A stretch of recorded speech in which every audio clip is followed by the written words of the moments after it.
শান্তর সাথে হ্যাঁ কথা হয়েছে। একটা জিনিস দেখেন, শান্ত আর আমি তো ছোটবেলা থেকে একসাথে ক্রিকেট খেলেছি, থেকে আমরা একসাথে আছি।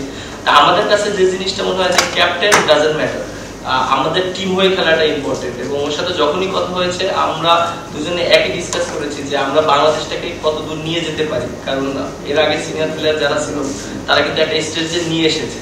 সো আমাদের দায়িত্ব এখন রেসপন্সিবিলিটি, আমরা একটা জায়গায় বাংলাদেশ টিমটাকে দাঁড় করাতে চাই। তো সাময়িক সময় আমরা একটু খারাপ পারফরমেন্স করছি এবং আমাদের খারাপ যাচ্ছে, এটা আমরা সবাই জানি, আপনারাও জানেন। সো আশা করি যে এই সময়টা খুব দ্রুত কেটে আসবে ইনশাআল্লাহ, আমি এটা বিশ্বাস করি। সাকিব ভাইয়ের সাথে যেটা কথা হয়েছিল, আমরা একসাথে পিএসএল এ খেলেছি এবং বাংলাদেশ ক্রিকেট নিয়ে অনেক কথা হয়েছে এবং অবশ্যই সে মন থেকে চায় বাংলাদেশ ক্রিকেটটা এগিয়ে যায় এবং বাংলাদেশের যারা এখন নতুন প্লেয়ার আছে তারা যেন ভালো ক্রিকেট খেলে। এবং বলেছে যে অবশ্যই দল হিসেবে একত্রে খেলতে হবে, কারণ যখনই বাংলাদেশ টিম একসাথে পারফর্ম করে সবাই, তখন রেজাল্ট করা শুরু হয়। সো ওই সাজেস্ট গুলো আমাকে করেছিল ওই সময়, যে আমি তাদের কাছ থেকে অনেক কিছু শিখেছি যেটা আমার ক্রিকেট ক্যারিয়ারে অনেক কাজে লাগবে। এবং বিশেষ করে তারা কিভাবে ক্যাপ্টেন্সি করেছে, আমি তো নিজেই খেলেছি তাদের আন্ডারে।